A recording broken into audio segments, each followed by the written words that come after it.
নাসিরুদ্দিন পাটোয়ারি আপনাকে নিয়ে অনেক কথা। ভাই আমি চিনি না ওরে। দুপুরে মির্জা আব্বাস বললেন, পাটোয়ারিকে আমি চিনি না। রাতে কি হলো?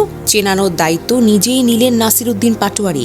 গাড়ি ভাড়া করে, মাইক ভাড়া করে, বক্স ফুল ভলিউম, দলবল সহ সরাসরি প্রতিদ্বন্দ্বীর বাড়ির সামনে লাইভ পারফরমেন্স, ঢাক ঢোলের তালে নির্বাচনী গান, আর মাঝখানে প্রার্থী নিজেই নেচে বেড়াচ্ছেন।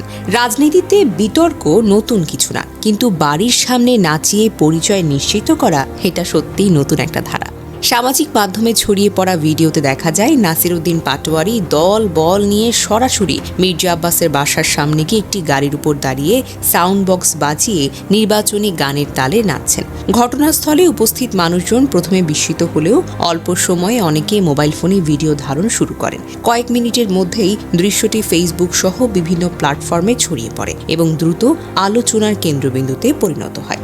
অনেকেই বলছেন, প্রতিদ্বন্দ্বী প্রার্থীর বাড়ির সামনে দাঁড়িয়ে এমন প্রদর্শনমূলক প্রচারণা বাংলাদেশি নির্বাচনী রাজনীতিতে খুব কমই দেখা দিয়েছে। স্থানীয়দের বর্ণনা অনুযায়ী সেখানে মাইকিং চলতে থাকে বেশ কিছু সময় ধরে এবং নির্বাচনী গান বারবার বাজানো হয়। আশেপাশের লোকজন জড়ো হয়ে পরিস্থিতি দেখেন, কেউ হাস্যরসের ছলে মন্তব্য করেন, আবার কেউ এটাকে রাজনৈতিক প্রতিবাদের অভিনব কৌশল হিসেবে দেখেন। ভিডিওতে দেখা যায় পাটোয়ারি নিজেই পারফরমেন্সের নেতৃত্ব দিচ্ছেন এবং তার সমর্থকেরা হাততালি ও স্লোগানে পরিবেশকে আরও বেশি জমিয়ে তোলেন। পুরো ঘটনাটি যেন প্রচারণা সভার বদলে একটি তাৎক্ষণিক প্রদর্শনীতে রূপ নেয়। রাজনৈতিক অঙ্গনে পাটোয়ারির আক্রমণাত্মক বক্তব্য নতুন কিছু নয়। সামাজিক মাধ্যমে আগে থেকেই তার বিভিন্ন মন্তব্য ঘুরে বেরিয়েছে, যেখানে তিনি মির্জা আব্বাসকে উদ্দেশ্য করে নানা রকম উপাধি ব্যবহার করেছেন বলে আলোচনায় এসেছে।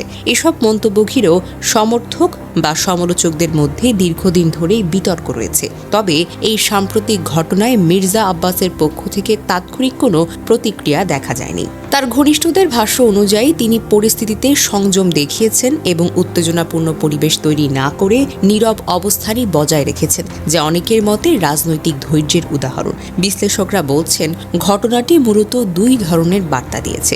একদিকে এটি দেখিয়েছে বর্তমান নির্বাচনী প্রচারণা ক্রমেই ভিজুয়াল বা ভাইরাল নির্ভর হয়ে উঠেছে, যেখানে একটি নাটকীয় মুহূর্তেই জন আলোচনার কেন্দ্র হতে পারে। অন্যদিকে এটি রাজনৈতিক প্রতিদ্বন্দ্বিতার প্রকাশভঙ্গি কতটা বদলে যাচ্ছে সেটাও কিন্তু প্রশ্ন আসে। কেউ এটিকে সাহসী প্রচারণা বলছেন, আবার কেউ এটাকে অতিরঞ্জিত নাটকীয়তা। কিন্তু একটা বিষয় নিয়ে সবাই একমত, ঢাকা ৮ আসনের এই দৃশ্য নির্বাচনী প্রচারণাকে নতুন এক আলোচনায় এনে দিয়েছে।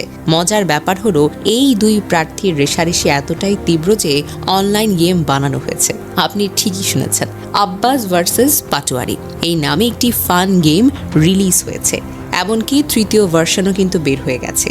গেমে খেলোয়াড়রা চাঁদাবাজি করে, নাচানাচি করে, পাল্টাপাল্টি অভিযোগের মাধ্যমে লড়াই করে। লোকে হাসতে হাসতে বলে, এই দুইজনের ঝগড়া চলতে থাকলে GTA 6 এর আগে কিন্তু পুরো সিরিজ বের হয়ে যাবে।